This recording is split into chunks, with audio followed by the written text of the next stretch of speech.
भगवद गीता के 17वें अध्याय के 17वें श्लोक से आगे पढ़ेंगे। आज हम लोग 3 प्रकार की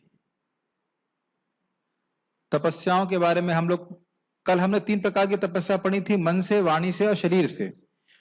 तो वह अब हम सुनेंगे कि सात्विक, राजसिक और तामसिक तपस्या क्या होती है। तो शरीर से भी की जा सकती है, मन से भी की जा सकती है और वाणी से भी की जा सकती है। तो जो हमने कल 3 तपस्याएं मन, वाणी और शरीर की सुनी थी, वह है सात्विक तपस्याएं। और वो अगर श्रद्धा से की जाती हैं, अफलाकांक्षी होकर की जाती है, सात्विक कहलाती है। उसके बाद जो 2 वाली हैं वो राजसिक और तामसिक हैं। तो उनके बारे में हम सुनेंगे। किसी को याद है कि तपस्या का अर्थ क्या है और हमें तपस्या क्यों करनी चाहिए मानव जीवन में? प्रेम कृष्ण प्रभु। वह कार्य जो हमारे लिए अच्छा, हमें अच्छा ना लगे लेकिन हमारे लिए अच्छा हो। ओके, हमारे लिए बहुत अच्छा हो। और दूसरा चीज, मनुष्य जीवन में तपस्या क्यों करनी चाहिए? तपो दिव्य पुत्र का मतलब तपस्या के लिए तपस्या के लिए हमारा जीवन है। तो क्यों है? यस, वास्तविक उत्कृष्ट सुख जो है वो तपस्या के द्वारा प्राप्त होता है। कल एक प्रश्न आया था कि किसी माता जी के पति उसको गाली देते हैं, तो उन्होंने कहा कि वह भी उनको गाली दे देती हैं। तो क्या ये सही है? ये सही नहीं है। पत्नी को कभी भी पति को गाली नहीं देना चाहिए। देखिए, पति को भी कभी गाली देना नहीं चाहिए, लेकिन वो अपने धर्म का पालन नहीं कर रहा, अलग बात है। लेकिन हमें अपना धर्म नहीं छोड़ना है। समझ रहे ना मेरी बात? इस संबंध में मुझे याद आ रहा है कि भगवान बुद्ध को एक बार एक व्यक्ति गाली दे रहा था, खूब जबरदस्त तरह से गाली दे रहा था। तो दूसरा व्यक्ति बोला, ये आपको गाली दे रहे हैं, आपको कुछ बुरा नहीं लग रहा है? तो कह रहे वो दे रहा है लेकिन मैं ले नहीं रहा हूं।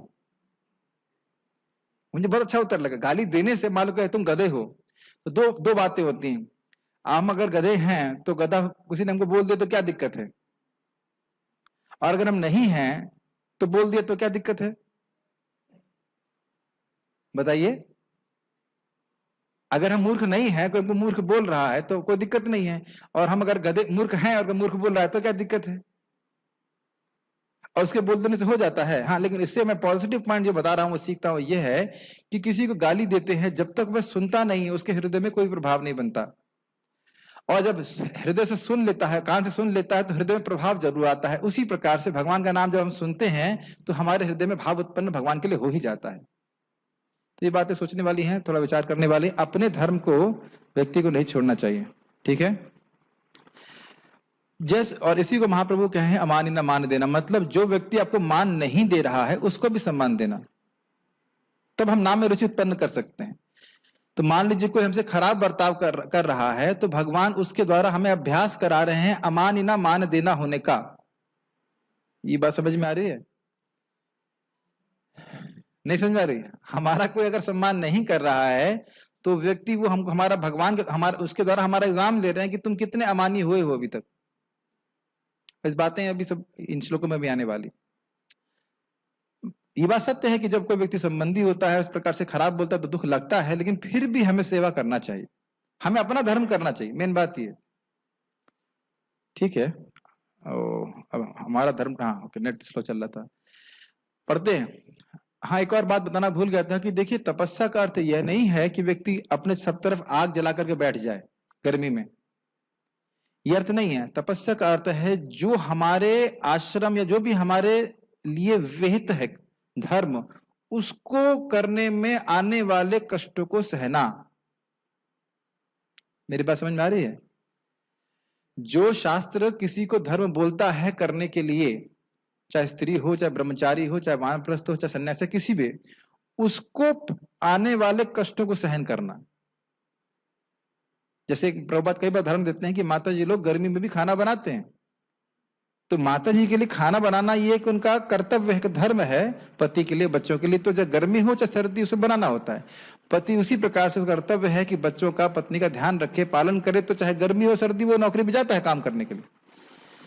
तो यह भी एक प्रकार की तपस्या है जिसे करना चाहिए। और भी ब्रह्मचारियों के लिए है तपस्या, वो सब करने चाहिए। हम लोग लिए तो स्पेशली इसे मंगल आरती जाना है, जब करना है, उसमें हम ये नहीं कह सकते हमको अच्छा लग रहा है या हमारा नहीं लग रहा है, उससे फिर हमारा कल्याण नहीं हो सकता है। ओके, अच्छा, चलिए हम आगे बढ़ते हैं, मेरे पीछे बोलिए। श्रद्धया परया तप्तम, श्रद्धया परया तप्तम, तपस्तस्त्रिविधम नरैः, तपस्त्रिविधम नरैः, अफलकांक्षिभिर्युक्तैः, अफलकांक्षिभिर्युक्तैः, सात्विकं परिचक्षते, सात्विकं परिचक्षते। श्रद्धया परया। परया श्रद्धा से, मतलब कि दिव्य, जैसे प्रभुपाद बोलते हैं ना, दिव्य श्रद्धा से युक्त होकर के तप्तम, कोई व्यक्ति तपस्या करता है, तप्तम तप्त तपस तत् त्रिविधम नरय, जो 3 प्रकार की तपस्याओं का वर्णन भगवान ने अब तक किया, वाणी का, मन से और शरीर से। शरीर से क्या किया था?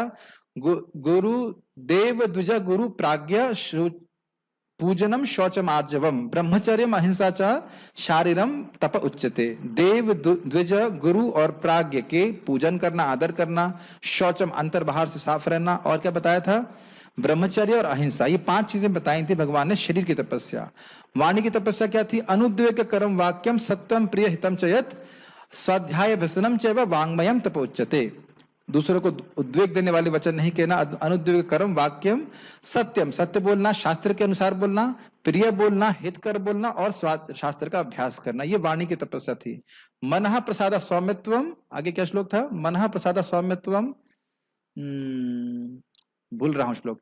मन का प्रसाद, मन की संतुष्टि होनी चाहिए, और सौम्य व्यवहार होना चाहिए, क्रूरता से रहित रहना चाहिए, और उसके बाद आत्म विनिग्रह, अपने मन को भोगों से कंट्रोल करना चाहिए, मौनम आत्म विनिग्रह, इस प्रकार से मन की तपस्या बताई थी। तो ये सारी तपस्याएं जब व्यक्ति दिव्य श्रद्धा से करता है, अर्थात इस भावना से कि यह शास्त्र में विदित है इसलिए मुझे करना चाहिए, इस श्रद्धा से, ये मेरे लिए कल्याणकारी है, किसी को स्वर्ग प्राप्ति इत्यादि के लिए मैं ये नहीं कर रहा हूं, तो इसको कहते हैं सात्विक तपस्या। मैं बहुत तेज गया, समझ में आ गया?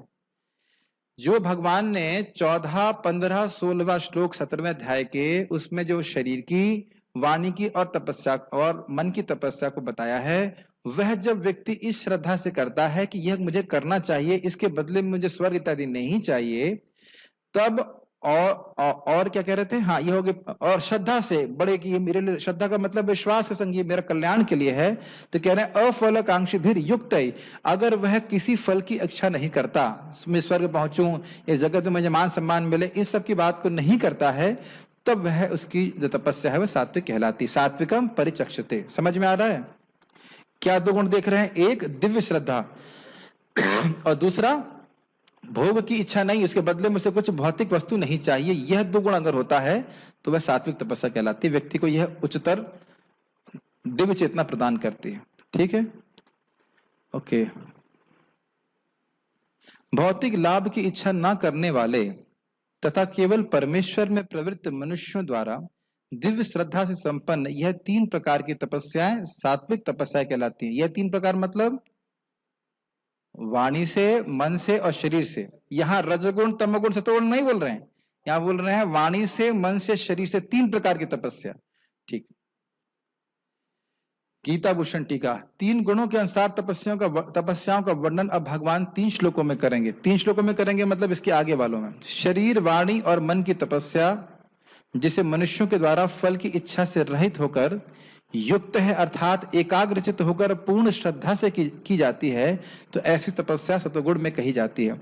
एकाग्रचित का हमने क्या सुना था? समाधाय से सात्विक कहा, उसकी मन एकदम एकाग्र है इस बात पे कि यह कर्तव्य मुझे करना है क्योंकि इसे मेरा हित होगा, इसमें कोई डाउट नहीं कि मेरे को अच्छा लग रहा है बुरा लग रहा है, एकदम उसका मन इसमें पक्का हो गया है कि ये श्रद्धा है कि ये कार्य करने से मेरा निश्चित रूप से कल्याण होगा।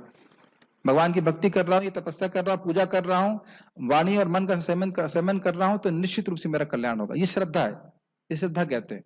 कृष्ण भक्ति कैला सर्व कर्म कृत होय। मैं भगवान कृष्ण की भक्ति कर रहा हूं, इससे मैं संतुष्ट, इससे मेरे सारे कर्म हो जाते हैं, और मैं इसको भौतिक लाभ के लिए नहीं कर रहा हूं। ठीक। अब हम 18वां देखते हैं। मैंने कितना बताया था? 17, 18, 19 है ना? तो पहली 17वें में सात्विक तपस्या का वर्णन हो गया, जिसमें पिछली तीनों तपस्याएं आ जाएंगी। देखिए, अगर सत्य बोल रहा है तो राजसिक तामसिक नहीं हो सकता, प्रिय बोल रहा है, हित के लिए बोल रहा है, तो वह राजसिक तामसिक नहीं हो सकता। इतनी बात समझ में आ रही है? ब्रह्मचर्य का पालन कर रहा है तो राजसिक तामसिक तो हो ही नहीं सकता। समझ रहे हैं मेरी बात, है कि नहीं?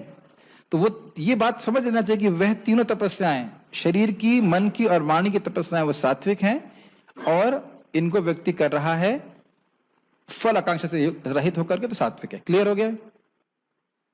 आपको लग रहा है किसी को डाउट है? समझ क्लियर है ना? ठीक है। अब राजसिक तपस्या क्या है, जरा देखिए, मेरे पीछे बोलिए। हम बहुत तेज तो नहीं जा रहे हैं, कल वक्त एक बोले प्रभु जी लास्ट प्रवचन बहुत लंबा हो गया, तो आज मैं कहता हूँ आज मैं बहुत छोटा कर देता हूँ। ठीक है, कल का एडजस्ट कर देते हैं। लेकिन मेरे मन में एक आया कि भाई देखो, जब ट्रेन के लिए वेट करते हो और ट्रेन 2 घंटा लेट हो जाती, तब तो आप कंप्लेन नहीं करते। करते हैं कंप्लेन? मुझे याद है 97 में हम लोग अपने माता पिता के संग में जा रहा था वहां पे जम्मू का, कौन सी जम्मू में, दुर्गा जी का, वैष्णो देवी। तो वो लोग इतने इतने चतुर थे, बोलते बस 1 घंटे बाद आ रही ट्रेन। मतलब ठीक है, नहीं फिर 1 घंटे बाद आ रही। ऐसे करते करते 9 घंटा लेट हो गई। अब बताइए 9 घंटा तो कोई क्लास लेट नहीं होती है। कभी कभी प्रश्न उत्तर होता है तो उसकी वजह से थोड़ा सा समय खिंच जाता है, नहीं तो हम प्रयास करते हैं कि 8 बजे तक प्रवचन पूरा हम कर दें, ऐसा रहता है। लेकिन अब वो जो कल के प्रश्न थे उनको लेना जरूरी रहता है। ठीक है, सत्कार मान पूजार्थम, सत्कार मान पूजार्थम तपोदम्बे न चैव तपोदम्भेन चैव क्रियते तद इह प्रोक्तम क्रियते तद इह प्रोक्तम राजसम चलमध्रुवम। राजसं चलमध्रुवम्। बड़ा इजी है, हिंदी जैसा। दूसरों से सत्कार के लिए, भूमि सत्कार मिल जाए, मान मिले, या पूजा अर्थम, 3 चीजों के लिए, या तो सत्कार के लिए, या सम्मान के लिए, या पूजा के अर्थ के लिए, मेरी पूजा हो, इसके लिए तब किया जाता है। दंभे न चैवयत, दंभ का अर्थ क्या था? मैं धार्मिक नहीं हूं और न धार्मिक बनना चाहता हूं, लेकिन धार्मिक के रूप में जाना चाहता हूं, लोग जाने कि धार्मिक हैं। तो इसके लिए अगर कोई व्यक्ति करता है, क्रियते तद यह प्रोक्तम, इस जगत में कोई व्यक्ति अगर तपस्या करता है तो प्रउक्तम, उसको कहा जाता है कि वैसी तपस्या कैसी है? राजसिक है। और ये कैसी है? चलम, मतलब इसकी कोई स्थैर्य नहीं है, कभी भी समाप्त हो जाएगा। अध्रुवम, ये हमेशा इसके फल प्राप्त होने वाले नहीं है, क्योंकि हमेशा आपको सत्कार मिले, हमेशा सम्मान मिले, हमें हमेशा पूजा मिले, यह भी नहीं हो सकता। और जरूरी भी नहीं है कि समाज में हमेशा हम धार्मिक के रूप में जाने जाएं। हो सकता है बंडाफोड़ हो जाए और लोग समझ जाएं कि हम धार्मिक नहीं थे, फिर वही लोग गाली दे रहे हैं। तो क्या चीजें, क्या गुण देख रहे हैं आप? सत्कार, मान, पूजार्थम और दंभ, 4 चीजें हैं। इन 4 चीजों के कारण कोई व्यक्ति अगर तपस्या करता है तो वह राजसिक तपस्या है। ओके, ये बात ध्यान दीजिएगा, ना सिर्फ तपस्या की बात में है बल्कि भक्ति में भी अप्लाई होता है। अगर भक्ति भी हम इन चीजों के लिए कर रहे हैं तो हमारा जो अधिष्ठान है, हमारा हृदय जो है वो राजसिक कहला जाएगा। भक्ति निर्गुण है अपने आप में, लेकिन अगर कोई व्यक्ति इस उद्देश्यों से भक्ति कर रहा है कि उसे जगत में महान बनने का सोचे, भाई जगत में बड़ी प्रतिष्ठा होगी, बहुत बड़ा डिवोटी हूं, तो फिर वैसा भक्त भी राजसिक भक्ति करता हुआ कहा जाएगा। भक्ति राजसिक नहीं है, क्योंकि वो व्यक्ति राजसिक है इसलिए ऐसा कर रहा है। फिर भी उसको भक्ति करनी चाहिए, धीरे धीरे करके शुद्ध हो जाएगा, लेकिन ये कोई सच्चा स्टैंडर्ड नहीं है भक्ति का। जो तपस्या दंभ पूर्वक तथा सम्मान, सत्कार एवं पूजा कराने के लिए संपन्न की जाती है वह राजसी या रजोगुणी कहलाती है। ठीक है, वह ना तो स्थायी होती है ना शाश्वत। गीता भूषण टीका। सत्कार अर्थात अन्यों से स्तुति प्राप्त करना, यथा, ये तो बहुत बड़ा साधु है। आप देख सकते हैं सत्कार का यहाँ पे स्पेशली अर्थ लिया जा रहा है कि वाणी से स्तुति हो। जय हो महाराज जी, महाराज जी की जय हो, महाराज जी की जय हो, प्रभु जी की जय हो, बोलते हैं ना। इस प्रकार से भी लोग कभी कभी भक्ति भी इसी उद्देश्य से करते हैं कि जय जयकार होने लग जाए, तो ये भी कारण होता है। मान, अच्छा हमेशा जय होगी क्या? विचार कीजिए, जब हम इस प्रकार से सत्कार और मान प्राप्त करने की इच्छा चाहते हैं, मतलब हम भक्ति में तृप्त नहीं है। एक प्रकार की भूख है कि हमें सम्मान क्यों नहीं कर रहा। ये एक बहुत बड़ी टेंशन है, हमें सम्मान क्यों नहीं मिल रहा, हमें सम्मान क्यों नहीं मिल रहा। हमारे गुरु महाराज बहुत अच्छा कहते हैं संबंध में कि यदि व्यक्ति सम्मान की इच्छा प्राप्त करके ही सुखी होगा तो वह हमेशा सुखी नहीं रह सकता, क्योंकि हर समय हर व्यक्ति उसे सम्मान नहीं देगा। लेकिन यदि वह सम्मान देकर के खुश होता है तो वह किसी भी परिस्थिति में सुखी रह सकता है, क्योंकि हम किसी भी परिस्थिति में किसी को कभी भी सम्मान दे सकते हैं।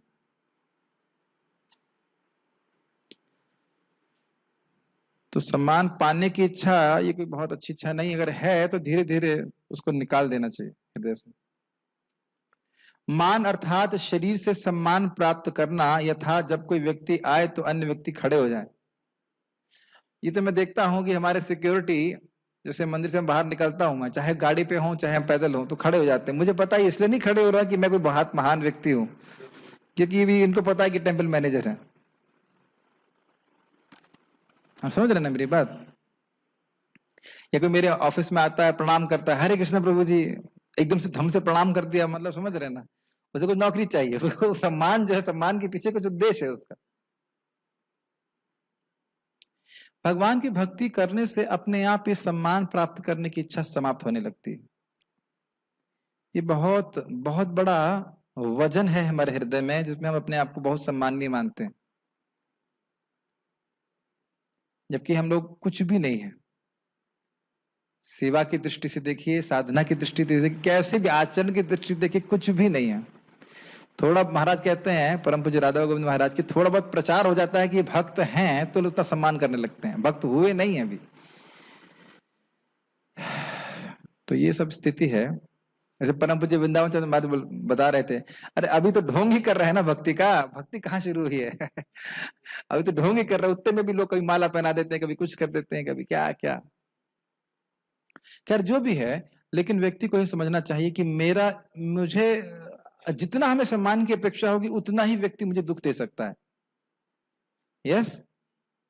तो इसलिए व्यक्ति को इन झूठी, प्रपात कहते हैं, झूठे सम्मान से बचना चाहिए, क्योंकि सम्मान किसका दिया जा रहा है? शरीर को। शरीर है जड़, आत्मा तो कोई देख नहीं रहा है। तो उसी प्रकार से मान और अपमान में व्यक्ति को स्थिर रहने का प्रयास करना चाहिए। बहुत डिफिकल्ट है ये, लेकिन भगवान का नाम जप करने से धीरे धीरे आ जाता है।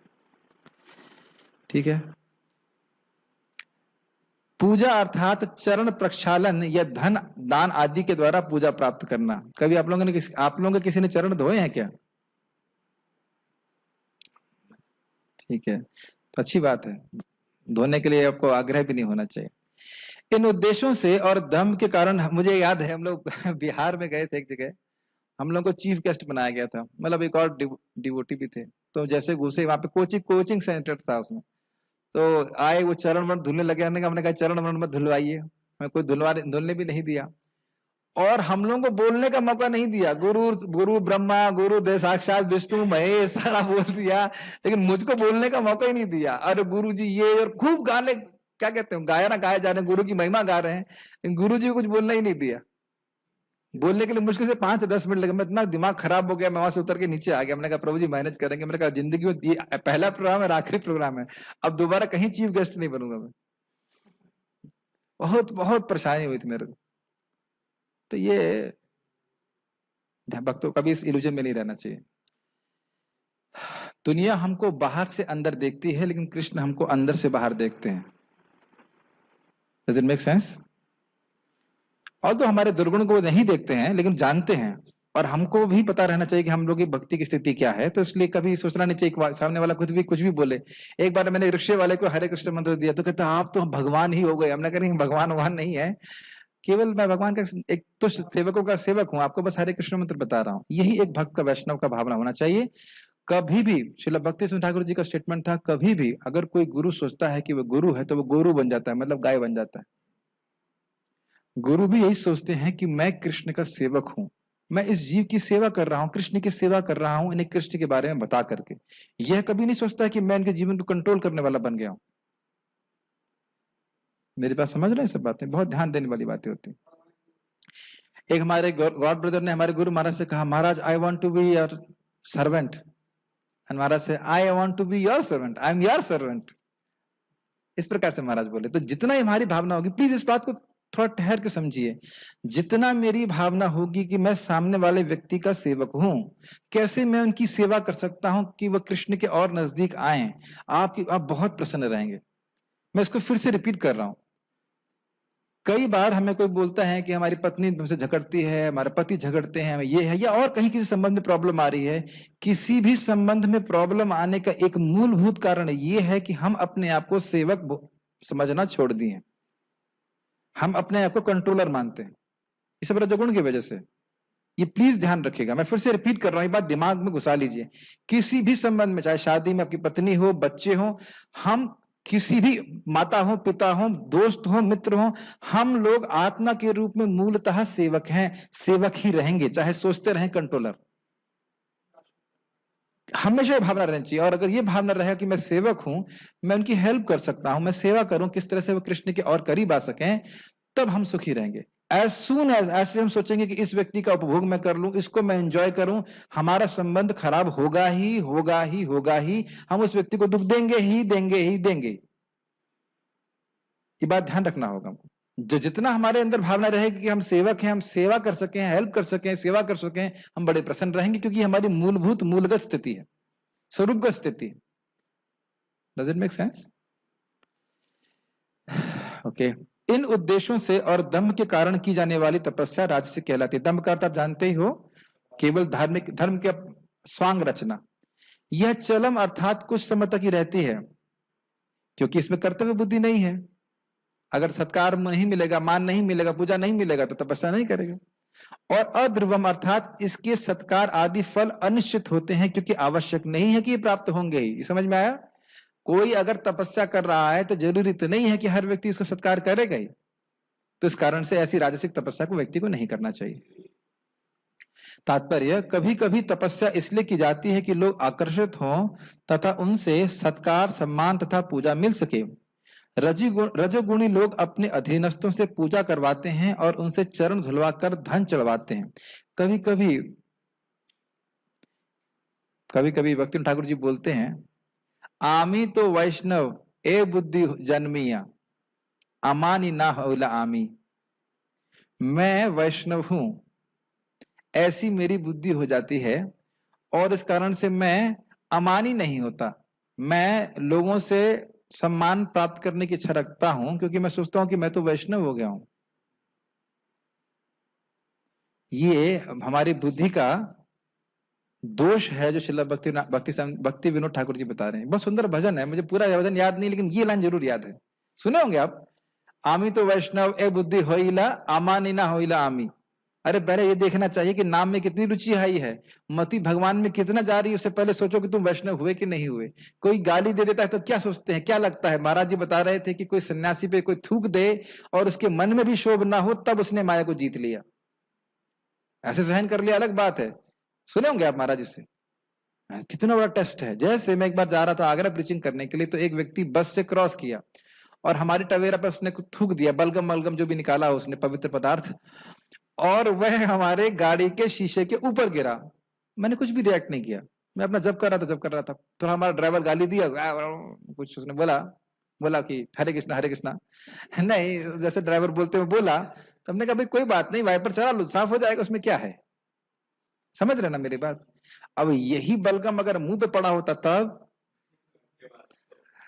उसके बाद भी जरूरी नहीं कि आप कुछ कर पाए, वो तो बस वाला तो चला ही जाएगा,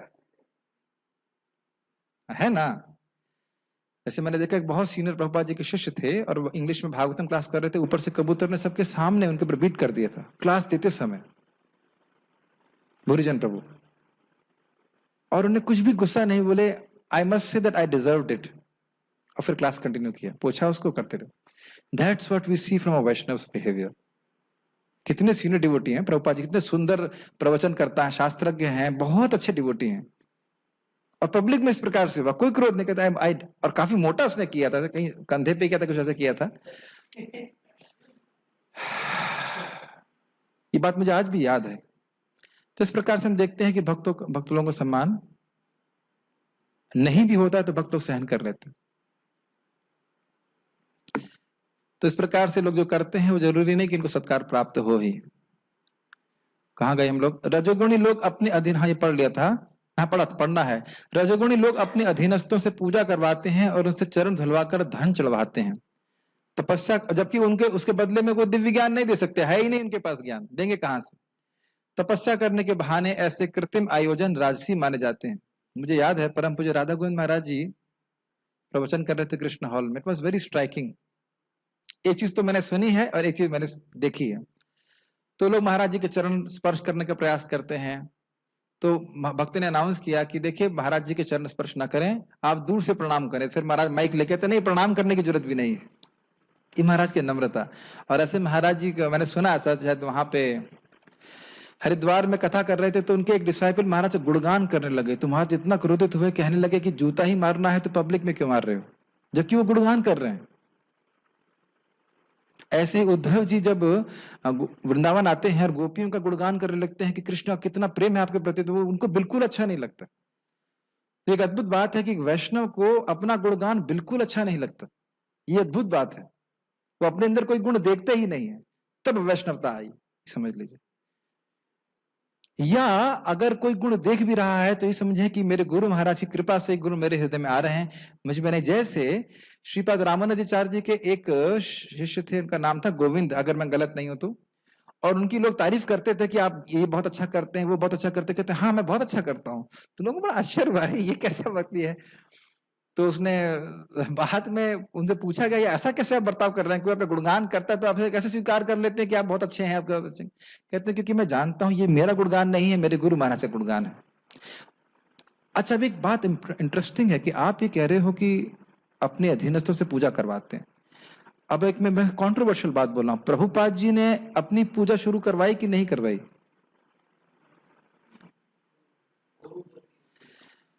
प्रभुपाद जी ने गुरु पूजा सिखाई कि नहीं सिखाई? अपना प्रभुपाद जी ने प्रणाम मंत्र दिया कि नहीं दिया? अब ये क्या है?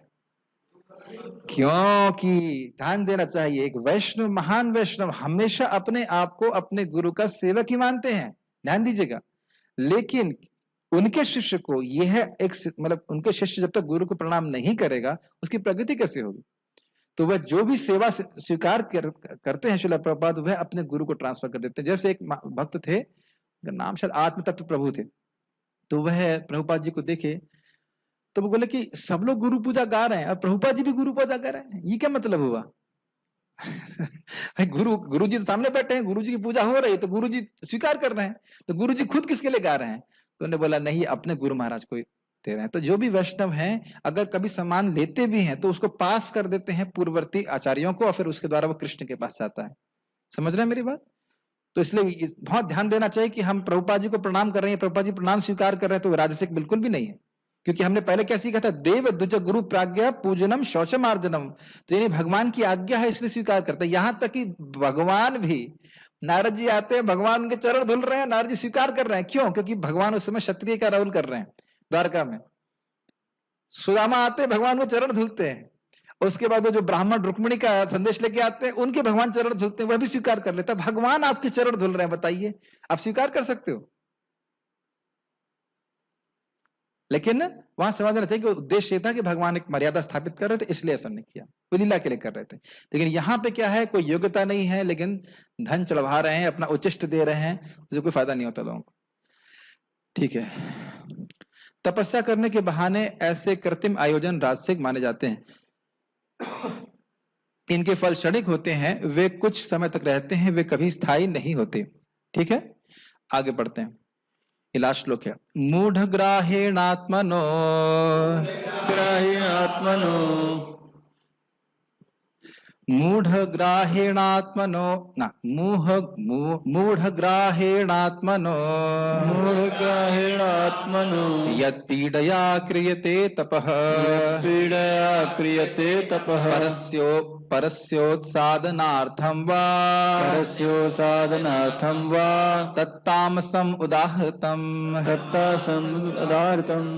तो मूढ़ ग्राहीण का अर्थ क्या हुआ? यहाँ प्रभुपाद कह रहे हैं मूर्खता से प्रयत्न पूर्वक भोग प्राप्ति करने के लिए। और इससे क्या है, यत पीड़िया कृते तप, इससे खुद को बड़ा कष्ट होता है। परस्यो उत्साधनार्थम, दूसरे को कष्ट पहुंच रहा है।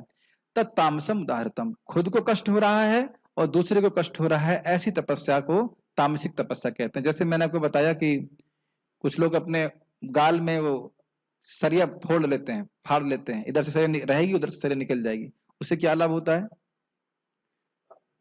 उसे कुछ लाभ होता है? आकाश, देखा आपने ऐसे लोगों को? देखा नहीं? बहुत नेट पे देख सकते हैं, बहुत लोग इस प्रकार से होते हैं, अपना कुछ कान फड़वा लेंगे, ऐसा करके अजीब, जैसे पेट में हाँ कुछ जीभ से कुछ ऐसे फाड़ के खा लेंगे, हाँ तलवार पे खड़े होंगे, आग पे चलेंगे, इससे क्या होने वाला है? इससे कुछ नहीं बोले, और केवल शरीर को कष्ट होता है और फिर और से सामने वाले को भी कष्ट होता है। जैसे आप देखिए कि भाई न्यूक्लियर बम बनाने में कितनी तपस्या लगी होगी। प्रभुपाद जी कहते हैं लोग तो ऐसे ही मर रहे हैं, आपने मरने की गति तेज कर दी है कि नहीं? अबे आप मृत्यु को रोक देते तो समझ में आता, लेकिन आपकी तपस्या से हुआ क्या? मृत्यु और तेज हो गई। तो ये सब जो है दूसरे को कष्ट देने के लिए, और जितने भी केमिकल वेपन सब बन रहे हैं वो सब तपस्या के तो परिणाम है, बिना तपस्या के तो कुछ प्राप्त होता नहीं है।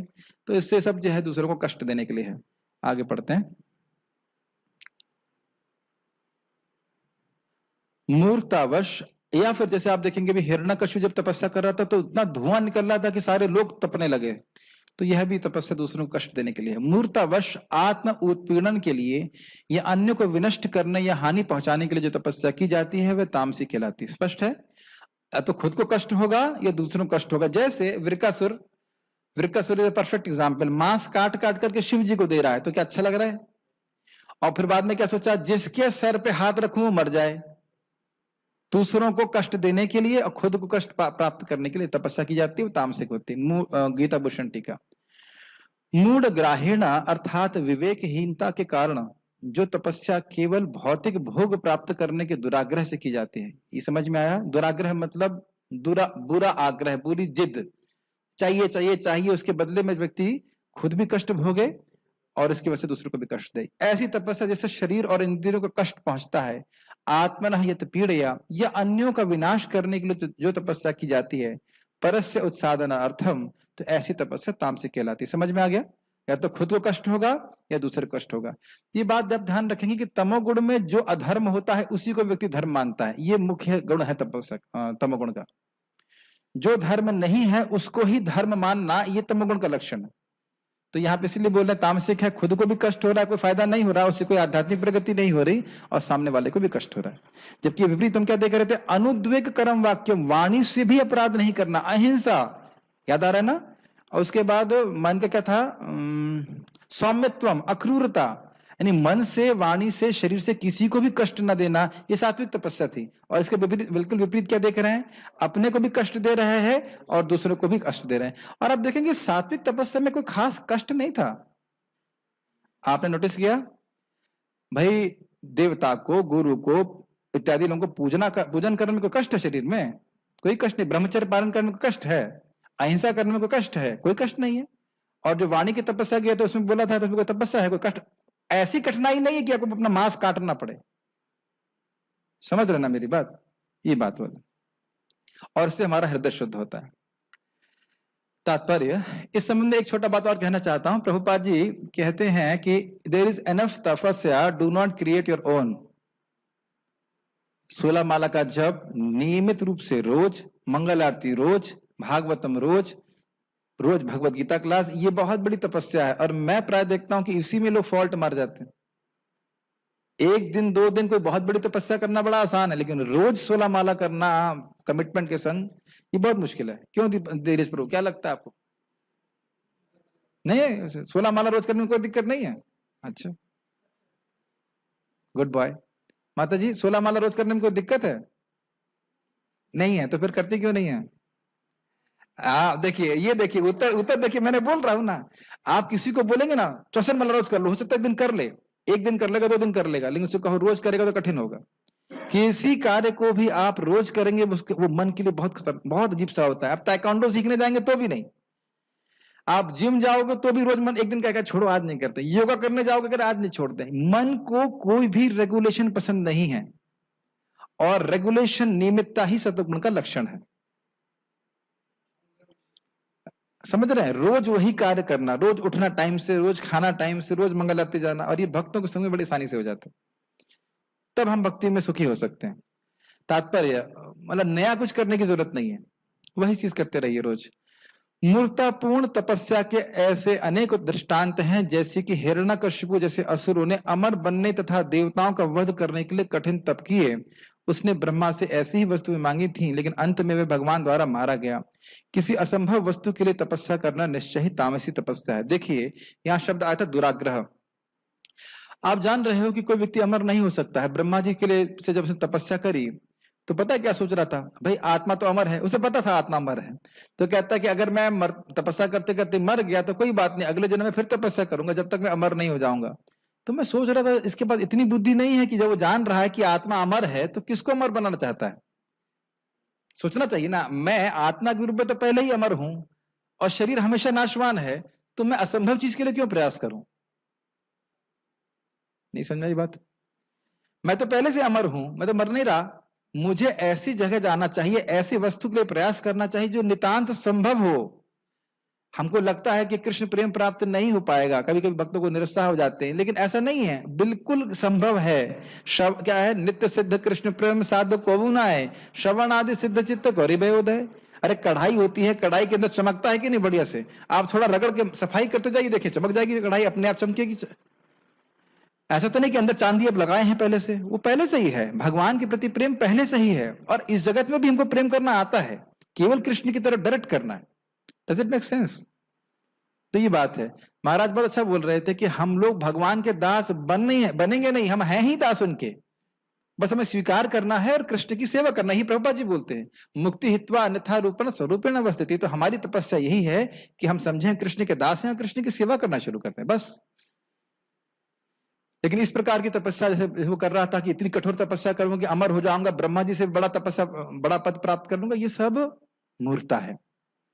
और एक बात गंभीरता से समझ लेना चाहिए कि इस जगत की कोई भी स्थिति, कोई भी पोजीशन हमें संतुष्ट नहीं कर सकती। ये बुद्धिमान व्यक्ति को समझना चाहिए, भगवान की भक्ति करनी चाहिए। तो आज हम यहाँ पे रुक रहे हैं। अभी किसी का प्रश्न है तो मैं देख सकता हूँ, किसी डिवोटी का कोई प्रश्न है? Any question sir? नेट पे देख लीजिए, नेट पे प्रश्न है। तो आज हमने 3 प्रकार की तपस्याओं की चर्चा की है, सात्विक, राजसिक और तामसिक, और व्यक्ति को सात्विक तपस्या करने का प्रयास करना चाहिए। तो आज जल्दी कर दिया ना? ठीक है, तो हम लोग यहाँ पे इंग्लिश क्लास शुरू करेंगे। Anybody who wants to continue with the English class you can continue, otherwise you can take off. क्या? हाँ, प्रश्न है तो बोलिए। किसका? दम्भ का अर्थ होता है कि व्यक्ति धार्मिक है नहीं, लेकिन अपने को धार्मिक के रूप में जगत में प्रस्तुत करना चाहता है। चीज, हाँ, माइक पे बोलिए। हरे कृष्णा प्रभु जी, कभी कभी लगता है कंट्रोवर्शियल, जैसे कि मैं कहूँ तो अपराध ना हो जाए कि जैसे परम पूज्य राधा गोविंद महाराज जी उस समय पे वो अपना सम्मान नहीं ले रहे थे, जबकि वो प्रभुपाद जी उसे क्या है ऊपर आचार्यों में पास कर देते हैं। देखिए वो मूड की बात है। वस्तुतः वैष्णव को सम्मान लेना अच्छा नहीं लगता। हम जैसे लोगों को सम्मान लेना अच्छा लगता है, लेकिन एक वैष्णव को सम्मान लेना अच्छा नहीं लगता है। तो उनका जो आचरण था वो बिल्कुल परफेक्ट था। महाराज जी का जो भी आचरण है वो एकदम परफेक्ट है। हम वैसे बद्ध लोगों को नहीं समझ में ना आए, लेकिन वो परफेक्ट आचरण रहता है। जिसके हृदय में भगवत प्रेम होता है, क्या है उसको, जिसके हृदय में प्रेम होता है, तारक क्रिया मुद्रा विज्ञ न बुझाए। जिसके हृदय में भगवत प्रेम होता है, वो उसकी क्रिया और मुद्रा को विज्ञ व्यक्ति भी समझ नहीं सकता। तो हम क्या समझ पाएंगे? ठीक है ना? जैसे प्रभुपाद जी भी एक बार प्रभुपाद जी प्रवचन कर रहे थे, everybody is 4th class 5th class. तो प्रभुपाद जी से व्यक्ति ने बोला विदेश में, तो क्या समझते हो, you are the 1st class? तो प्रभुपाद जी उस स्टेज से ऊपर बैठे हो, प्रवचन कर रहे हो, क्या समझते हो अपने को, सर्वश्रेष्ठ तुम ही हो? तो प्रभुपाद जी नीचे उतर आए वैसे से और आंखों से रोने लगे, कहने लगे आई एम 10th क्लास। तो हाउ अ डिवोटी थिंग्स, कैसा एक भक्त हृदय में सोच रहा है वो कभी पकड़ नहीं पाएंगे।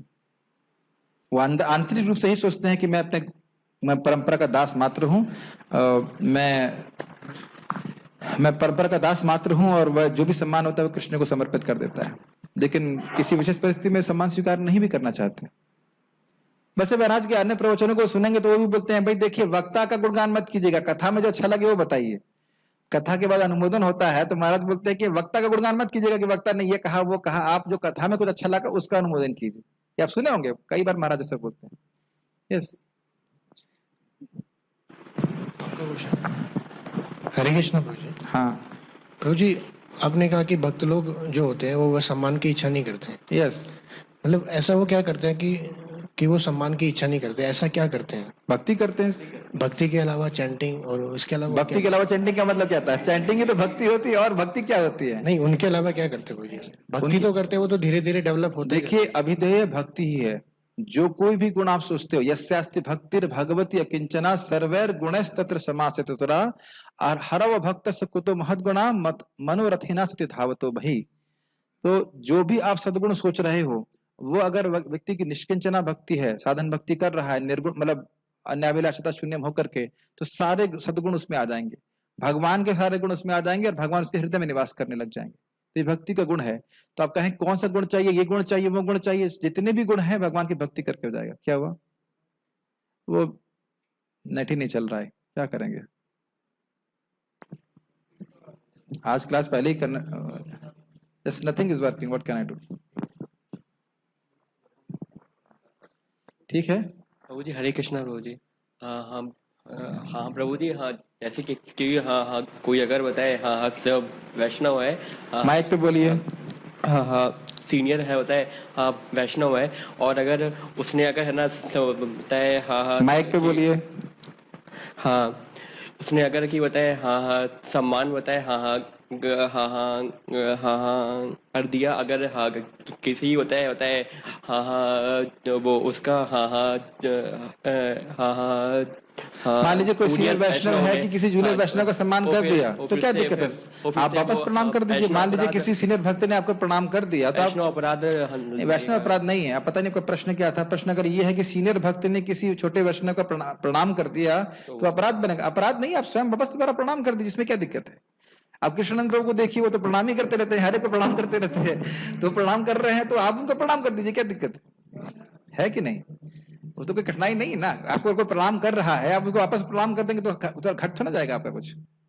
यस प्रभु जी, जैसे कोई भक्त है, उसका कोई अपमान करता है, हाँ, तो उस टाइम पे क्या करेगा वो? पहले ये बताइए वास्तविक रूप से कि क्या कोई हमारा अपमान कर सकता है? क्यों भाई, आप मुझे देख रहे हैं? जब अपमान नहीं होता तो अहंकार नहीं की नहीं, आप मुझे देख रहे हैं? यस प्रभु जी। आप बैठे। मैं बैठा हूं। अच्छा चलो फिर माइक पकड़ो। आकाश का रंग क्या होता है? नीला। नीला। आकाश का रंग नीला होता है? आकाश का कोई रंग होता है? तो आप जिस प्रकार से आकाश पे रंग का आरोपण कर रहे हैं, उसी प्रकार से आप इस शरीर को मुझ पे आरोपित कर रहे हैं। इसका अर्थ यह नहीं कि आप मेरा किसी अन्य व्यक्ति का असम्मान करें। जीवेर सम्मान कैलक कृष्ण अधिष्ठान, सभी के जीवों के हृदय में भगवान है, सभी जीवों का सम्मान करना चाहिए। लेकिन खुद हमारा अपमान हो तो सहन करते हुए सोच लेना चाहिए कि मेरे जड़ स्वभाव को बोल रहे हैं, शरीर को देख के कुछ कुछ बोल रहे हैं, मुझे तो देख नहीं सकते। इसका अभ्यास करना पड़ता है, कठिन होता है, बहुत कठिन होता है। लेकिन और भगवान भी ऐसी परीक्षा लेते हैं कि मतलब जो आपको बुरा लगेगा वही आपको बोलेगा। ये जैसे मान लो कि मुझे बोले कि आप खाना अच्छा नहीं बनाते हो, तो मुझे कोई खास बुरा लगेगा नहीं, क्योंकि मैं खाना बनाता ही नहीं हूँ। लेकिन कोई आकर कह दे प्रभु जी अपना प्रवचन एकदम सड़ियल था, फालतू बात बोलते रहे, कुछ समझ में नहीं आया, क्यों आपको किसने बैठा दिया आपको प्रवचन करने के लिए, तो स्वाभाविक है मुझे बहुत खराब लगेगा, है कि नहीं? स्वाभाविक, किसी को भी खराब लगेगा। मुझे याद है कि एक बार मैं मंगल आरती गा रहा था, मुझे बहुत अच्छे से याद है। और एकदम मैं शुरू किया, बिल्कुल शुरू किया, जानते मैं स्लो उठाता हूँ फिर उसका फास्ट करता हूँ बहुत। एक व्यक्ति बगल में आया, एकदम खड़े हो गया मेरे बगल में आके, जा भी नहीं रहा है, और उसने मुझे पोक करना शुरू कर दिया, देखिए आप ये सही नहीं कर रहे हैं। मुझे इतना क्रोध आ रहा था उस समय। मैंने कहा ठीक है प्रभु जी दूर रहे। नहीं, उसको छोड़ा नहीं उसने, देखिए आप ये गलत कर रहे हैं, आप इतना स्लो मत गाइए, ये बिल्कुल गलत कर रहे हैं। उसका दिमाग थोड़ा सा डिस्टर्ब था वो, लेकिन मैं सहन कर लिया, पूरा मंगल आरती उसे डिस्टर्ब कर दिया मेरे। भगवान ऐसी परीक्षा लेते हैं कि नहीं? तो ऐसा हो जाता है, तो सहन करना चाहिए। हमेशा हर व्यक्ति को हर परिस्थिति में सम्मान प्राप्त नहीं होगा, और जब भी कोई सम्मान मिले भी तो हमेशा ये सोचना चाहिए कि मैं इसके लिए सर्वथा अयोग्य हूँ। ये गुरु महाराज की कुछ कृपा है, कुछ क्या कृपा है, उन्हीं की कृपा है, प्रभुपाद की कृपा है, उनका आशीर्वाद है कि हम आज कुछ भगवान की भक्ति कर पा रहे हैं, हम कुछ भगवान के बारे में बोल पा रहे हैं। ठीक है ना? कृष्ण भक्ति करते हैं तो उसमें भी हम ये चाहते हैं कि हम गोलोक जाएं या कृष्ण प्रेम प्राप्त करें, तो यह भी तो सकाम भक्ति हुई नहीं। अन्य अभिलाषिता शून्यम, अभिलाषिता शून्यम नहीं बोला जा रहा है, अन्य अभिलाषिता शून्यम बोला जा रहा है। मतलब गोलोक धाम जाने की इच्छा तो बहुत सदिच्छा है। अरे माता जी आप बोल रही हैं, वाकई क्या जाने की इच्छा है, ये प्रश्न कीजिए पहले। अगर अभी बोल दिया जाए कि गोलोक से विमान आ रहा है तो अरे नौकरी करनी, बच्चे पैदा करने हैं, ये करने वो करने, मतलब आप ही का नहीं सभी के बहुत सारे प्रोजेक्ट हैं। जैसे कि वो तुकाराम जी के लिए वैकुंठ से विमान आया तो उनकी पत्नी को बोले चलो तुम भी चलो, कहते नहीं मेरी भैंस की रक्षा कौन करेगा, मंगला की काली भैंस।